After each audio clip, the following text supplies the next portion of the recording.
This was our wedding, held at the backyard of our villa in Bali, in Ubud. Bali is the only island in Indonesia that they're actually Hinduist. What made us decide to have our wedding there is just the fact that it's small. Well, small in the sense of Indonesian small. We had about 100 guests, which is ridiculously small for Indonesia because normally weddings there is like 3,000 people, 5,000. Actually, he proposed. I don't actually remember where he proposed. Beb? Yeah. Where did you propose? Long story. Oh yeah, it's a long story. Yeah, this is true. He proposed many times in Paris, in Bangkok, and in Bali.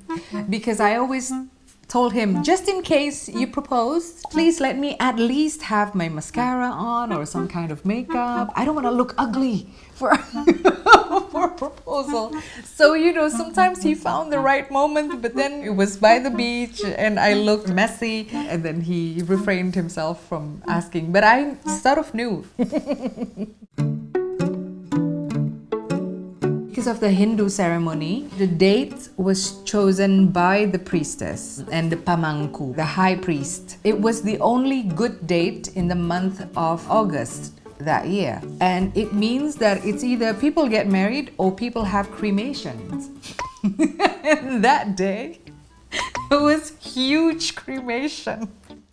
And our wedding. What I'm going to tell you is something quite common in Indonesia. In August, normally is the rainy season. And Christian was afraid that it was going to rain. He wanted to have a tent. And then he asked our wedding planner and they said, what do you mean tent? There's not going to be rain because we're going to call a pawang hujan. Pawang hujan is somebody who stops the rain. Christian, he has all kinds of apps that tells about the weather. And he was like, I think it's going to rain, really.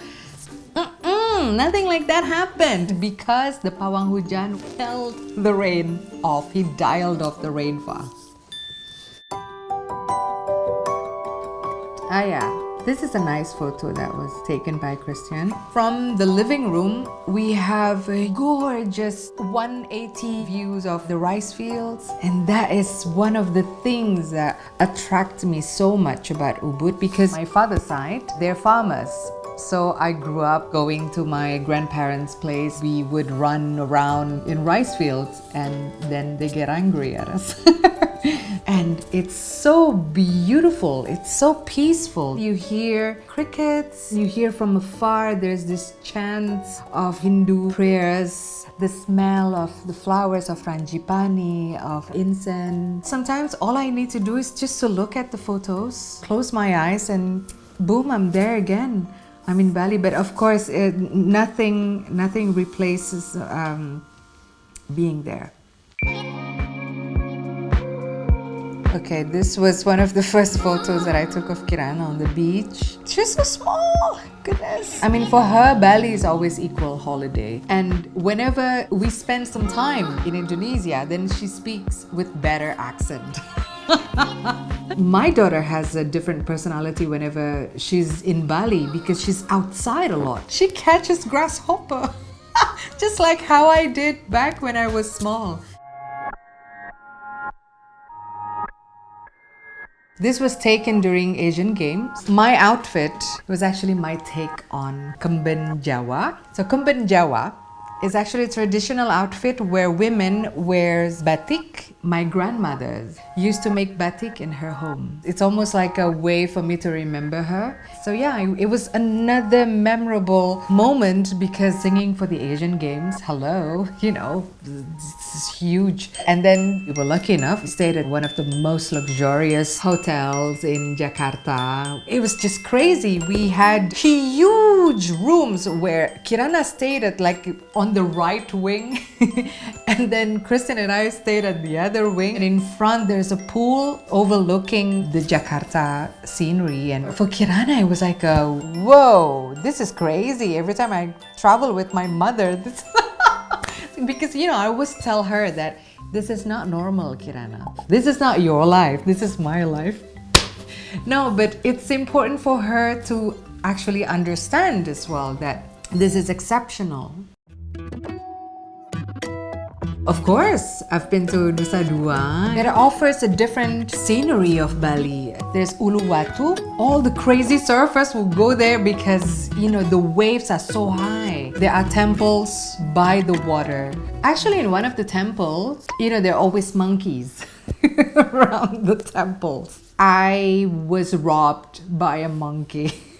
This was when I was about, 14. And everybody said, don't wear sunglasses or don't wear hat. And I didn't want to believe them because I loved my hat so much. I looked, super stylish. And then of course, the first thing that they stole was my hat. And then I remember chasing the monkey. It was like, stupid me. And then they climbed up the tree and then there goes my hat. Bye-bye.